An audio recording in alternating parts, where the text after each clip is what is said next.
The European Union is more than just a political body. It's, a grand experiment. It was born from the ashes of two devastating world wars. The idea was simple, but honestly pretty revolutionary. Tie the nations of Europe together so closely that another war between them would be unthinkable. This would be done through economics. If countries trade with each other, they're just less likely to fight each other. The first step was the European Coal and Steel Community in 1951. It placed the essential ingredients of war under a common authority. France, West Germany, Italy, Belgium, the Netherlands and Luxembourg were the founding members. They decided that cooperation was better than conflict. Geography had made them neighbors. History had made them rivals. This new project aimed to change that old dynamic forever. The benefits of this union grew over time. Countries joined for peace, but also for prosperity. Being a member meant access to the single market. This is a vast area where goods, services, capital and people can move freely. Imagine, for a moment, a truck loaded with German cars driving to Spain without stopping at a single border for checks. That is the single market in action. It creates enormous economic efficiency. Nations also receive funding for infrastructure projects like new roads and bridges. Farmers get subsidies to support their work. For smaller countries, being part of the EU gives them a much louder voice on the world stage. They can negotiate trade deals with giants like the USA or China as part of a powerful bloc, something they could never do alone. This interconnectedness became a core part of European identity for millions. A student from Poland could study in Portugal with minimal paperwork. A worker from Romania could find a job in Ireland. The euro currency, used by most members, made travel and trade even simpler. You could have breakfast in Paris, lunch in Brussels and dinner in Amsterdam using the same notes and coins. This freedom of movement was a tangible benefit of the Union. It wasn't just an abstract political idea, it shaped how people planned their lives, their careers and their holidays.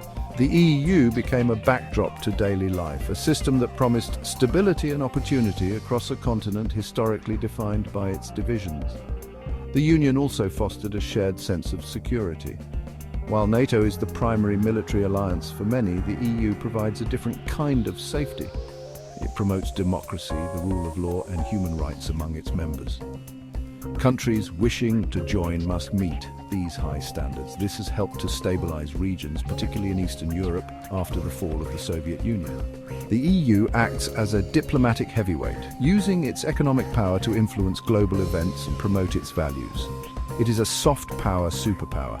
This collective strength provides a buffer against external pressures, whether from a resurgent Russia or economic competition from Asia. The Union was designed to make Europe a zone of peace, and in that it has largely succeeded. Imagine a day when the news breaks. The European Union is no more. The treaties are void. The project is over. The immediate aftermath would be chaotic. The first and most visible change would happen at the borders. The Schengen area, which allows passport-free travel across most of the EU, would disappear overnight.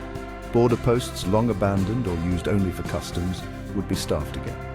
Long lines of cars and trucks would form. A simple drive from France to Germany would now involve passport checks, questions from guards and potential delays.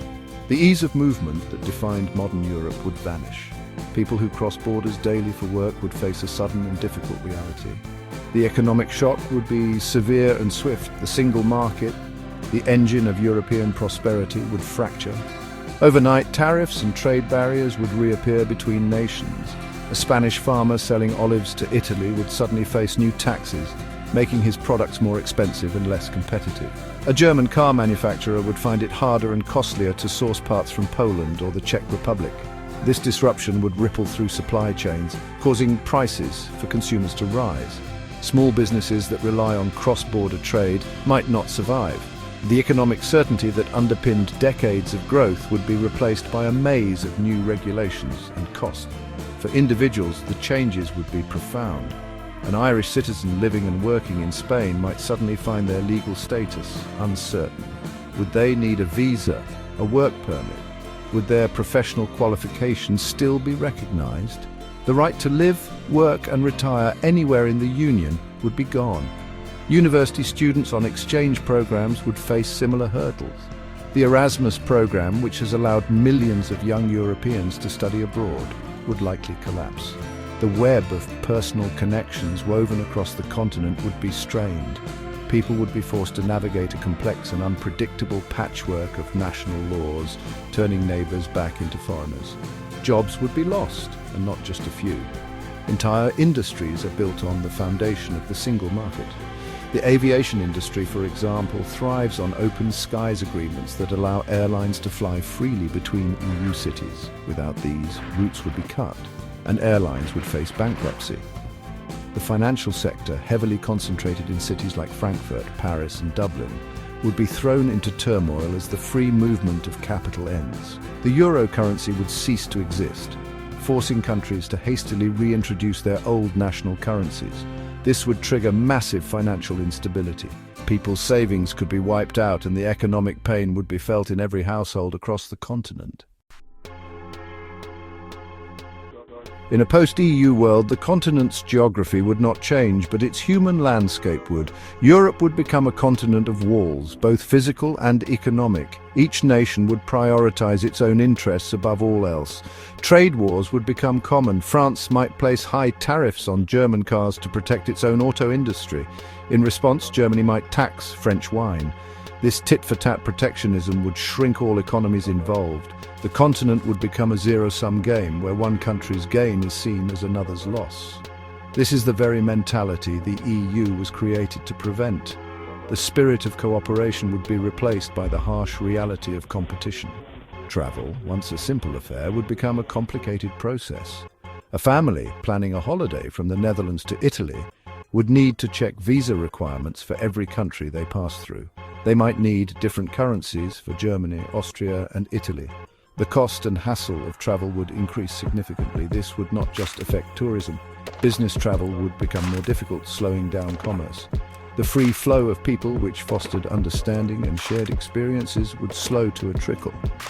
Europeans would become strangers to each other once more, their interactions mediated by border guards and currency exchange offices. This would weaken the cultural ties that bind the continent. The impact on safety and security would be deeply concerning. Law enforcement agencies like Europol rely on seamless data sharing to track criminals and terrorists across borders. Without the EU's legal frameworks, this cooperation would break down. A criminal fleeing from Spain to Portugal could escape justice simply by crossing the border. Each country's police force would be on its own. This would make it much harder to tackle organized crime, drug trafficking, and terrorism. The continent would become a more dangerous place. Nations would also lose their collective diplomatic weight. A single Germany or France would have far less influence with global powers like China than a united Europe. Daily life would be filled with new frustrations. Online shoppers would discover that ordering a product from a neighboring country now involves high shipping costs and import taxes. Mobile phone users would face expensive roaming charges again when they travel. Environmental standards, once harmonized across the EU, would diverge. A country upstream on a major river like the Danube might relax its pollution laws, affecting all the countries downstream. The shared challenges of climate change, pollution, and migration would become harder to solve. Instead of working together on common problems, nations would be locked in disputes, blaming each other for issues that cross their newly hardened borders. Looking toward the future, a Europe without the EU would be a more fragmented and unstable place. The old ghosts of history, which the Union helped to contain, could re-emerge. Geopolitical rivalries would intensify. Larger nations like Germany and France might try to create their own spheres of influence, competing for dominance. Smaller nations in Central and Eastern Europe would feel particularly vulnerable. They would be caught between a powerful Germany to the west and an assertive Russia to the east. Without the collective security of the EU, they would have to navigate these pressures alone. This could lead to a return of the tense power politics that defined Europe for centuries. The risk of conflict, while perhaps not a full-scale war between major powers, would increase. Disputes over borders, resources, or the rights of national minorities could easily escalate. Consider a disagreement over fishing rights in the North Sea or water rights on the Danube River. Without the European Court of Justice to mediate, such disputes could lead to serious diplomatic crises or even low-level confrontations. The Balkans, a region with a complex history of conflict, could become a flashpoint again without the stabilizing influence and the promise of EU membership. The peace that has been taken for granted for decades would suddenly feel fragile and uncertain. In this fractured landscape, external powers would find it easier to exert influence. Russia could use its energy supplies to pressure individual nations, a divide-and-rule strategy that is much harder to execute against a united EU. China could offer infrastructure investments to struggling countries in exchange for political loyalty, effectively buying influence piece by piece across the continent. The United States would also have to change its approach, dealing with a mosaic of individual countries rather than a single partner. Europe's collective voice on the world stage would be silenced, replaced by a cacophony of competing national interests. The continent would become a geopolitical playground for other global powers. Ultimately, the collapse of the European Union would be a lesson in the difficulty of cooperation and the high price of division. While the EU is imperfect and faces many challenges, its absence would reveal its true value. The prosperity, freedom and peace it has fostered are not the natural state of European affairs. They are the result of a deliberate and sustained political project. A return to a continent of sovereign but isolated nation-states would likely be a return to a more dangerous and less prosperous past. The future would be one of uncertainty, where the old geographic and historical fault lines of the continent could once again erupt into open conflict, proving that what was built so carefully can be undone all too quickly.